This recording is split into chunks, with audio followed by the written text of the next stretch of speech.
할렐루야. 네, 여러분들께서 저를 위해서 또 교회를 위해서 기도를 많이 해주셔서 제가 건강한 모습으로 다시 이 자리에 설 수 있게 되었습니다. 하나님의 섬세하심과 보호하심과 인도하심이 얼마나 큰가 그것을 깨닫게 되었습니다. 우리 교회와 성도들에게 전혀 피해가 가지 않도록 도와주신 우리 하나님의 큰 은혜에 영광과 감사를 올려드립니다.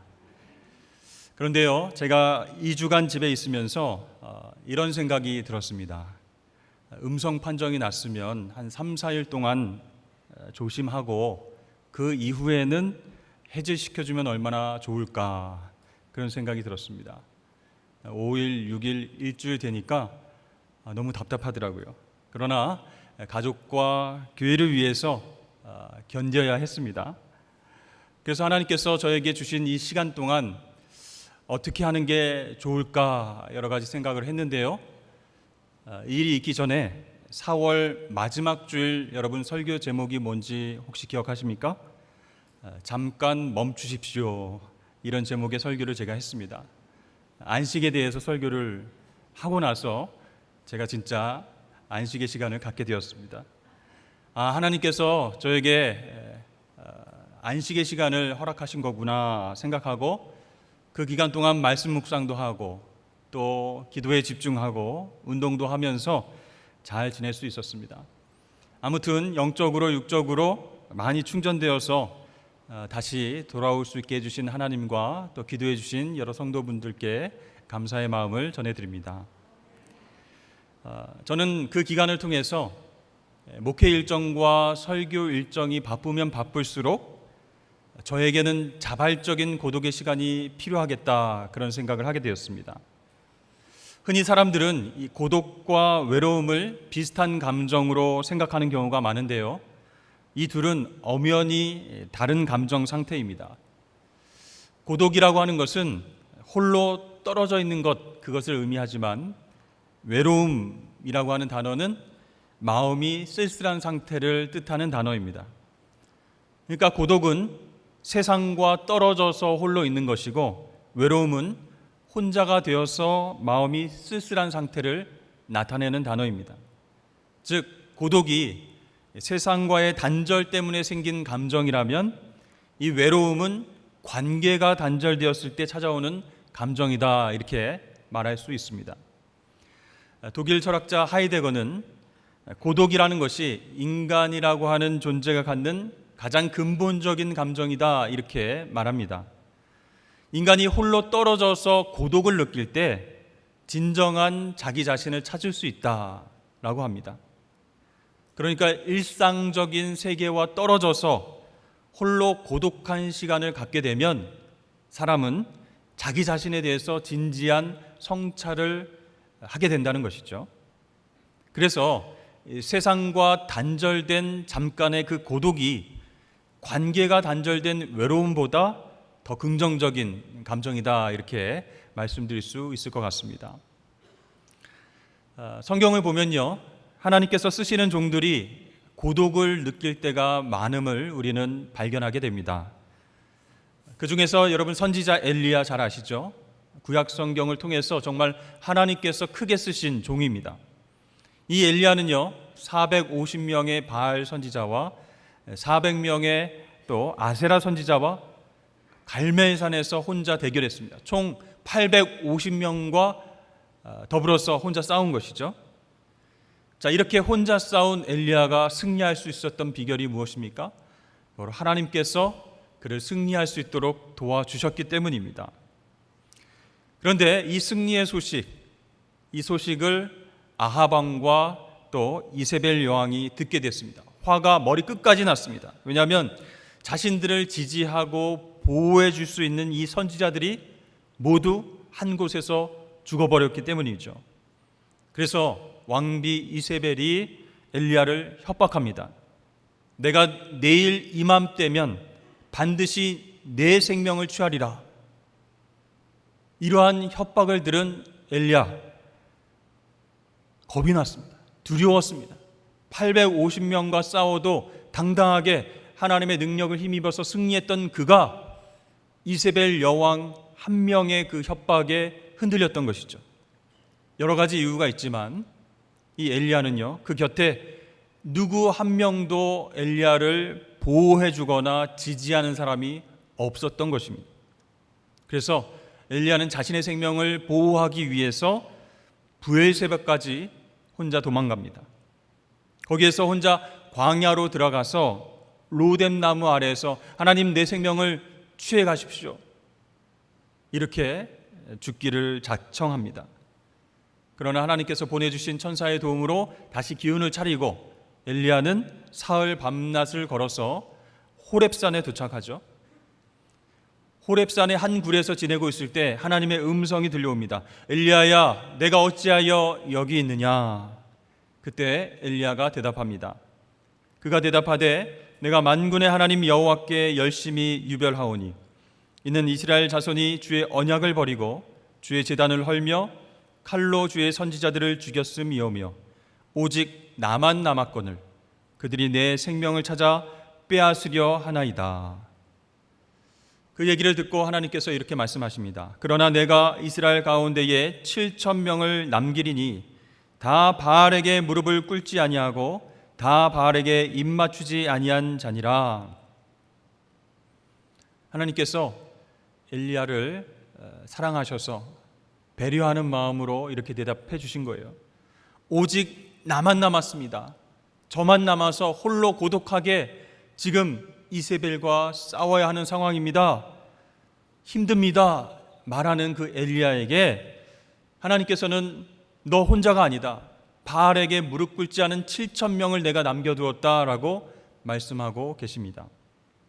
자, 그렇다면 상식적으로 하나님께서 이 엘리야와 남은 7,000명과 연대하게 하셔서 엘리야를 죽이려고 하는 이 이세벨과 싸우게 하시는 것이 타당한 것 같습니다. 하지만 하나님은 그렇게 하지 않으셨습니다.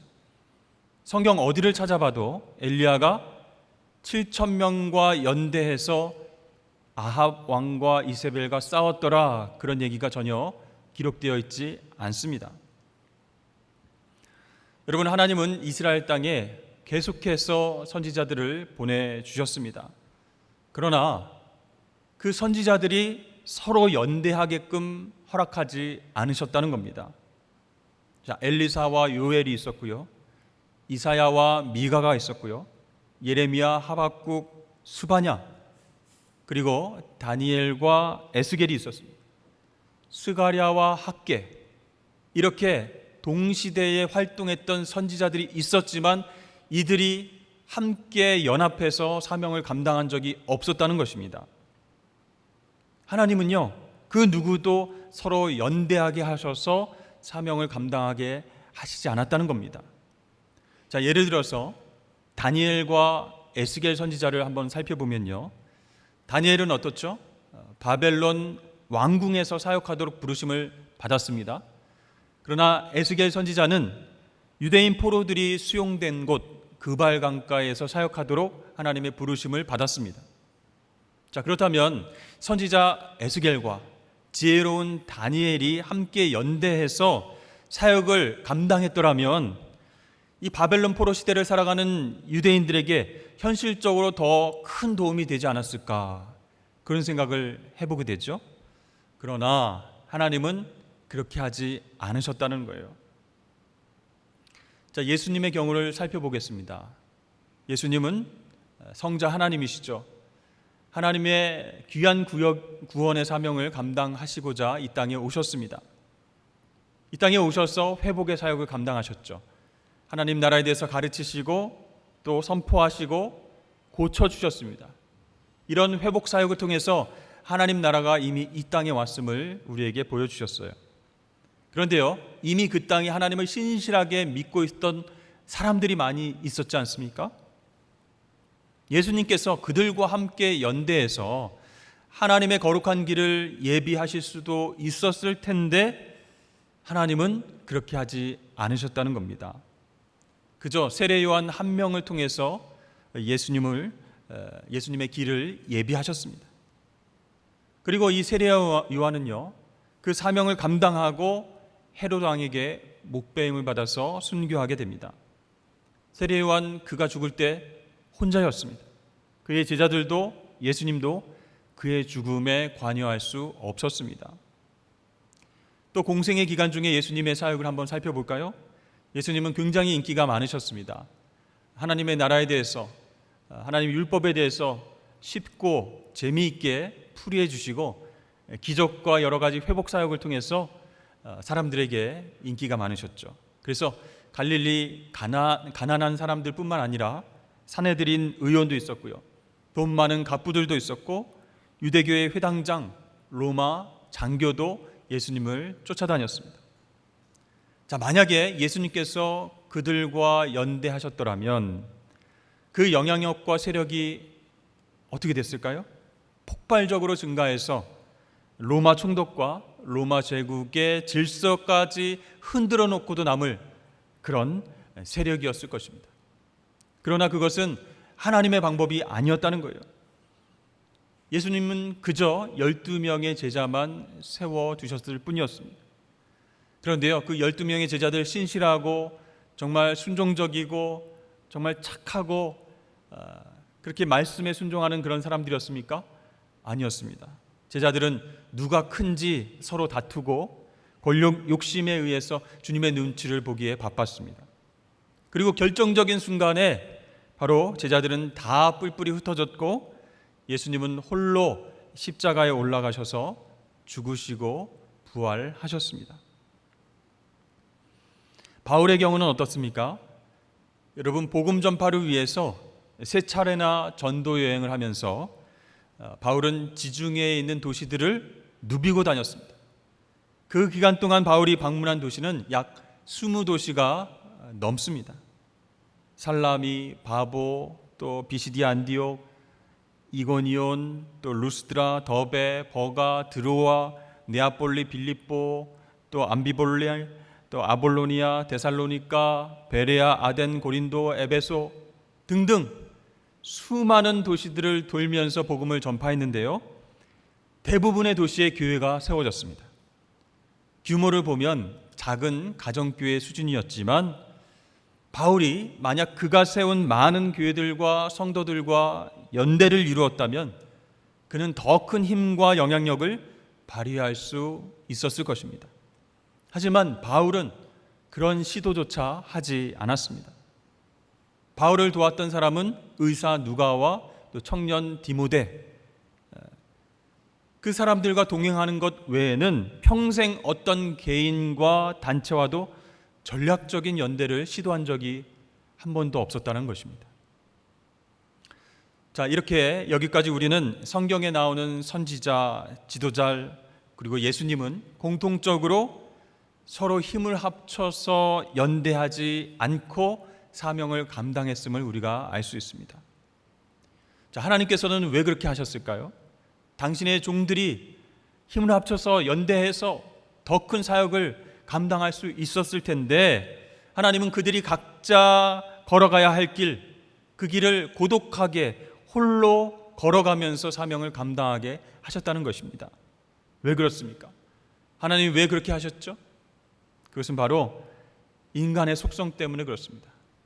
인간은 어느 누구 혹은 어느 집단과 연대하는 순간부터 눈에 보이지 않는 하나님보다 눈에 보이는 현실적 연대의 힘을 더 의지하게 되기 때문이었습니다. 그래서 사람의 연대는요, 아무리 그 명분이 좋아도 또 동기가 좋아도 죄성을 지닌 우리 인간의 속성상 결국 부패하는 쪽으로 흘러가게 되어 있기 때문이었습니다. 그렇다고 제가 교회의 공동체성을 부정하는 것은 아닙니다. 제가 말씀드리는 것은 각자 우리가 받은 개인적인 사명의 차원에서 연대의 위험성을 말씀드리고자 하는 것이죠. 여러분, 우리는 각자가 하나님께서 주신 사명이 있습니다. 그러나 사람을 의지하고 사람의 힘을 빌리기 위해서 연대하기 시작하면 이제는 하나님을 의지하지 않게 된다는 것입니다. 그리고 나중에는 내가 받은 사명 자체가 흔들릴 수 있기 때문에 하나님은 개인적 사명을 완수함에 있어서는 사람들과 연대하는 것을 허락하지 않으셨다는 것이죠.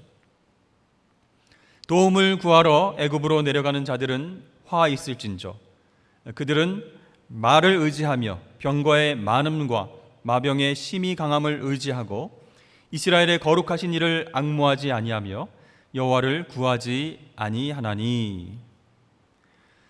이스라엘이 전쟁을 치러야 하는데 무기가 변변치 않습니다. 말 한마디도 없습니다. 나귀 새끼만 있습니다. 그래서 그러한 상황 가운데서 병거를 끄는 말들과 마병이 이스라엘에게 주어진다면 어떤 적이라도 물리칠 수 있을 것이란 그런 생각이 드는 것 당연합니다. 그래서 애굽으로 내려가서 병마와 말들을 구해서 우리를 돕게 하자라고 생각하는 사람들이 많이 있었다는 것이죠. 여러분, 이 말씀에서 이 말은요, 네 발 달린 짐승만을 뜻하는 것이 아니라 이 세상에서 하나님보다 더 신뢰하는 모든 것을 상징하는 것입니다. 그들은 말을 의지하며 하나님을 의지하지 않는도다라고 경고하고 있습니다. 여러분, 만약에 구약에 나오는 선지자들이 서로 연대하고 또 활동을 활발하게 했다면 어떤 일들이 벌어졌을까요? 거기에 회장과 부회장과 총무와 회계를 뽑고 조직을 강화하고 또 힘과 영향력을 넓히는 정치 조직이 하나 탄생했을지도 모르겠습니다. 또 엘리야가 바알에게 무릎 꿇지 않은 그 7,000명을 찾아가서 그들과 연대해서 사명을 감당했다면 어땠을까요? 여러 가지 큰 사명들 또 여러 가지 열매들을 맺을 수는 있었겠지요. 그러나 갈멜산에서 오직 하나님을 의지해서 승리했던 그 믿음을 그대로 유지할 수 있었을까요? 아마 힘들었을 것입니다. 사도 바울이요, 자신이 고생하면서 개척한 그 교회들과 목회자들과 함께 연대해서 사명을 감당했다면 어땠을까요? 여러 가지 귀한 사역의 열매들이 열렸겠죠. 그러나 그 사람들이 모인 집단 가운데서 교단을 세우고 또 바울이 총회장에 선출되어서 그렇게 활동하고 영역을 넓혀간다면 그는 자신도 모르게 하나님이 아닌 사람들을 더 의지하고 바라보는 그런 사람이 되었을 것입니다. 근데 여러분, 이런 반론도 있을 수 있습니다. 리더도 사람 아닙니까? 목사도 사람 아닙니까? 고독과 외로움 가운데 처해서 힘들어지면 서로 연합하고 힘을 합쳐서 사명 감당해야 되지 않겠습니까? 물론 맞는 말입니다. 지도자도, 영적인 지도자도 사람이기 때문에 고독과 외로움을 느낄 수 있어요. 그런데 그것 때문에 유혹을 받고 흔들리고 죄를 짓는 것을 정당화할 수는 없는 것입니다. 목사도, 영적인 지도자도 연약한 사람이기 때문에 고독과 외로움 때문에 흔들렸다라고 말하기보다 그러기에 하나님을 더 의지합니다라고 말할 수 있어야 된다는 것입니다. 그래서 여러분, 사명자는, 영적 리더자는 스스로 고독의 길을 선택해야 된다는 것이죠. 외롭고 힘들다고 모여서 연대하고 그렇게 힘과 세력을 확장하려고 노력하기보다는 정말 하나님을 철저하게 의지하면서 스스로 고독의 자리로 찾아가는 것, 그것이 우리에게 필요하다는 것입니다. 그렇지 않으면요, 나중에는 사명보다 명예와 부를 추구하는 죄를 짓게 된다는 것입니다. 예수님께서는요, 날마다 시간이 날 때마다 한적한 곳을 찾아서 당신 스스로를 격리하셨습니다. 그 목적이 무엇이었을까요? 그것은 당연히 하나님과 독대하기 위해서였습니다. 예수님은 이 자발적인 고독의 시간을 통해서 메시아의 사명, 즉 십자가 위의 희생 제물이 되실 수 있었습니다. 그 고독한 시간이 있었기 때문에 하나님의 뜻을 분별하셨고요, 흔들렸던 육신의 마음도 다잡을 수 있었던 것입니다. 여러분, 예수님도 그렇게 하셨는데 하물며 우리는 자신을 자발적으로 격리하지 않고서 어떻게 사명의 길로 나아갈 수 있겠습니까? 오늘 본문 말씀을 보면요, 세 번째 전도 여행을 매듭지었던 바울이 이제 예루살렘으로 떠나기 직전에 에베소의 장로들을 밀레도로 불러서 마지막 말을 남기고 있습니다. 보라, 이제 나는 성령에 매여 예루살렘으로 가는데 거기서 무슨 일을 당할는지 알지 못하노라. 오직 성령이 각성해서 내게 증언하여 결박과 환난이 나를 기다린다 하시나 내가 달려갈 길과 주 예수께 받은 사명 곧 하나님의 은혜의 복음을 증언하는 일을 마치려 하면은 나의 생명조차 조금도 귀한 것으로 여기지 아니하노라. 아멘. 지금 바울이 예루살렘으로 가려고 하는 것은 자신의 계획과 뜻이 아니라 성령에 매여서 그렇게 가는 것이다 라고 분명하게 밝히고 있습니다. 그곳에 가면 어떤 일이 벌어질지 모르지만 성령께서 결박과 환난이 있을 것이다 라고 예고한 것은 확실하게 알 수 있었습니다. 자, 3차 전도 여행을 고린도에서 매듭지었던 바울은요, 이 밀레도에 이르기 전에 여러 도시를 거쳐서 왔습니다. 베레아, 데살로니가, 빌립보, 네아폴리, 드로아, 이 도시들을 각각 거치면서 성령께서 동일한 음성을 계속 주시는 거예요. 예루살렘의 결박과 환난이 있을 것이다. 그런 메시지가 계속 반복적으로 들려왔습니다. 여러분들이 바울이라면 이러한 성령의 예고에 어떻게 반응하시겠습니까? 아, 예루살렘에 가면 큰일 나겠구나. 거기 가면 결박과 환난이 기다리고 있겠구나. 피해가라는 그런 메시지구나. 감사합니다, 하나님. 예루살렘에 안 가겠습니다. 이렇게 결정을 했을 수도 있죠. 하지만 바울은 다르게 생각했습니다. 그리고 이렇게 결단했죠. 내가 달려갈 길과 주 예수께 받은 사명, 곧 하나님의 은혜의 복음을 다 마치려 하면은 나의 생명조차 조금도 아끼지 않겠다. 오히려 이렇게 결단함으로 나아갔습니다. 어떤 어려움이 기다리고 있을지라도 나는 생명 걸고 예루살렘에 가겠다. 이렇게 이야기를 하는 것입니다. 여러분, 사도 바울은 목숨이 한 10개가 됩니까? 사도 바울이 무슨 신입니까? 아니죠. 우리와 똑같은 인간입니다.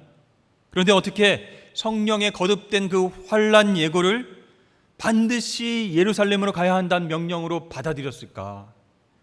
어떻게 목숨까지 기꺼이 내어놓을 수 있다라고 말할 수 있었을까? 우리는 그 해답을 13절 말씀에서 찾을 수 있습니다. 우리 함께 13절 말씀 읽어보겠습니다. 시작.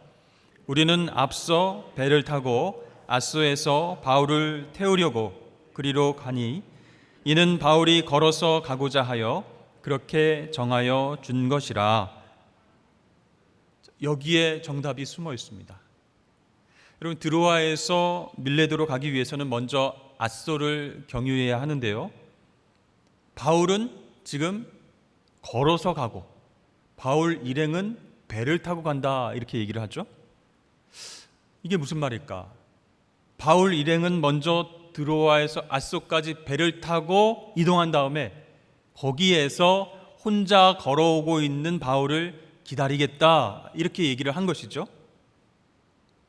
왜 바울은 동료들에게 먼저 배 타고 가라 이렇게 얘기를 하고 자신은 걸어서 가겠다 얘기를 했던 것일까요? 인생 말년에 정말 몸도 쇠약해진 바울이 걸어서 먼 거리를 걸어가는 것, 정말 쉬운 일이 아닙니다. 왜 그런 선택을 했을까? 그것은 바로 이 바울이 자발적인 고독을 선택했다는 뜻입니다. 고린도를 출발한 바울이 베레아, 데살로니가, 빌립보, 네아폴리, 드로아 각 성을 거칠 때마다 성령께서 계속 예루살렘의 환난과 또 핍박에 대해서 예고를 하시는 거예요. 근데 예고만 하셨을 뿐 그곳에 가라 또는 그곳에 가지 마라 이런 구체적인 말씀은 안 하시는 거예요. 결국 이 성령께서 하신 예고에 대한 해석은 바울 자신에게 달려 있었다는 겁니다. 근데 여러분, 그것은요 책상 앞에서 얻을 수 있는 것이 아니라는 거예요. 이것이 과연 하나님의 어떤 뜻인가 바르게 해석하기 위해서는 하나님께 직접적으로 나아가야만 얻을 수 있다라는 거예요. 하나님의 은혜가 있어야만 바른 결정과 바른 방향으로 나아갈 수 있다는 것입니다. 결국 이 하나님과의 고독한 독대, 자발적인 자기 격리를 통해서만 얻을 수 있는 해답이었기 때문에 바울은 일행들을 먼저 보내고 일행들로부터 자신을 단호하게 격리시킨 후에 혼자서 앗소를 향해서 걸어가기 시작했습니다. 바울의 건강이 그렇게 좋지 않습니다. 노쇠한 몸을 이끌고 터벅터벅 길을 걸어갑니다. 약 65km 되는 그 거리를 천천히 걸어가면 사흘길 안에 도착할 수 있습니다. 그러려면 이틀 밤을 노숙을 해야 된다는 거예요. 여관이나 아니면 다른 좋은 집에서 잘 수 있는 것도 아니라는 거예요. 그렇게 노숙하면서 계속 걸어가야 하는 고통의 시간입니다. 배고픔과 팔다리의 통증과 밤의 추위를 견뎌가면서 그는 무엇을 하기 원했을까요? 하나님과 독대하기를 원했습니다. 그 고독한 시간을 통과하면서 바울은 이렇게 결론을 내리게 되었던 것이죠. 내 사명을 다하기 위해서는 예루살렘에 결박과 환란이 있을지라도 그곳으로 가는 것이 하나님의 뜻이다. 나는 죽어도 하나님의 것이고 살아도 하나님의 것이다. 나에게 영원한 생명 주신 주님을 위해서 나는 반드시 예루살렘을 거쳐서 로마까지 가겠다. 주님을 위해서라면, 나에게 생명 주신 주님을 위해서라면 내 육체의 생명은 조금도 아깝지 않다. 이렇게 놀라운 결단을 하게 되었습니다. 그렇습니다. 바울은 드로아에서 앗소까지 사흘 길을 혼자 걸어가면서 자발적 자기 격리를 통해서 하나님과 독대한 거예요. 하나님, 과연 예루살렘에 가는 것이 하나님의 뜻이 맞습니까? 씨름하면서 기도하면서 하나님의 뜻을 분별해냈습니다. 비록 어려움이 있을지라도, 환란이 기다리고 있을지라도 끝까지 달려가야 할 소명이 자신에게 있음을 그 기도 시간을 통해서, 하나님과 독대하는 시간을 통해서 깨달았던 것입니다. 자, 십자가의 죽음을 앞둔 예수님께서는 혼자 겟세마네 동산으로 올라가신 것이 아니죠. 베드로와 야고보와 요한 세 명의 제자들과 함께 올라가셨습니다. 정말 비참하고 끔찍한 그런 순간을 앞두고 막 두려워서 예수님께서, 야, 얘네들아, 내가 정말 힘드니까 함께 우리 손을 붙잡고 통성으로 기도하자. 그렇게 하지 않으셨습니다. 제자들과 떨어져서 혼자 하나님과 독대하셨습니다. 땀이 피가 되어서 흐르기까지 간절히 기도하셨습니다. 예수님은요, 죽음이 임박해 오자 막 두려움이 막 넘쳐나서 제자들의 힘을 빌리기 위해서 그들과 모여서 전략을 짜고 연대를 하고 계획을 세워서 하나님 사명을 이렇게 감당하자라고 말씀하지 않으셨습니다. 하나님과 오로지 독대하기 위해서 자발적으로 자기를 격리하시고 같이 올라간 제자들하고도 떨어져서 기도하셨습니다. 그 기도의 핵심 여러분 잘 아시죠? 아버지여, 만일 아버지의 뜻이거든 이 잔을 내게서 옮기시옵소서. 그러나 내 원대로 마시옵고 아버지의 원대로 되기를 원하나이다. 그렇습니다. 예수님은 이 십자가의 길만이 하나님의 뜻임을 깨달으셨습니다. 자발적으로 격리된 그 시간 속에서 깨닫게 되었습니다.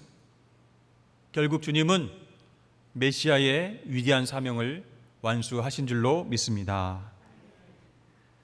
여러분, 3년 동안 동고동락하면서 예수님께 메시지를 듣고 말씀과 치유와 회복을 경험했던 그 제자들은 어떠했습니까? 결정적인 순간 십자가를 앞에 두고 다 도망갔습니다. 그리고 한 명의 제자는 예수님을 은삼십에 팔아 넘겼습니다. 그런 제자들의 배신 앞에서도 흔들리지 않고 사명을 주님께서 감당하실 수 있었던 이유는 바로 하나님과의 독대 시간이 있었기 때문이었습니다. 여러분, 우리는 하나님의 뜻을 바르게 분별하기 위해서 얼마나 노력하고 있습니까? 내 방, 내 처소에서 하나님과 씨름하면서 하나님, 이것이 하나님의 뜻입니까? 열심히 기도를 해본 적이 있으십니까? 아니면 이 문제를 쉽게 해결하기 위해서, 쉽게 풀기 위해서 믿을 만한 사람들과 함께 연대하고 회의하고 그들에게 조언을 구하면서 편한 답을 얻고 넓은 길로 가고자 노력한 적은 없으십니까? 여러분, 구약의 선지자들과 예수님과 바울도 정말 하나님과 독대하기 위해서 처절하게 몸부림을 쳤는데 하물며 우리는 어떻게 해야 하겠습니까? 예수님과 바울처럼 자발적인 격리와 고독 없이 어떻게 하나님 뜻을 분별하고 주님께서 주신 사명을 우리가 잘 감당할 수 있겠습니까? 사랑하는 성도 여러분, 오늘 말씀을 통해서 우리의 인생길에 정말 무조건 편한 길, 넓은 길을 찾아서 세상 복을 누릴 것을 기대하면서 하나님 앞에 기도하지 마시길 바랍니다. 좁고 불편한 길이지만 예수님과 동행하면서 행복하게 사명을 감당하시는 그런 삶을 선택하실 수 있기를 주의 이름으로 축복합니다. 그러기 위해서는 뭐가 필요하다고요? 자발적인 자기 격리 시간이 필요합니다. 하나님과 독대하는 시간이 필요합니다. 말씀을 묵상하며 기도하면서 하나님과 독대하는 그 시간이 있어야 하나님의 뜻을 분별하고 하나님의 뜻대로 그 사명을 묵묵하게 감당하고자 고독과 외로움을 헤쳐나가서 끝까지 사명을 감당하게 될 줄로 믿습니다. 그렇게 승리하시는 저와 여러분 되시길 주의 이름 축복합니다.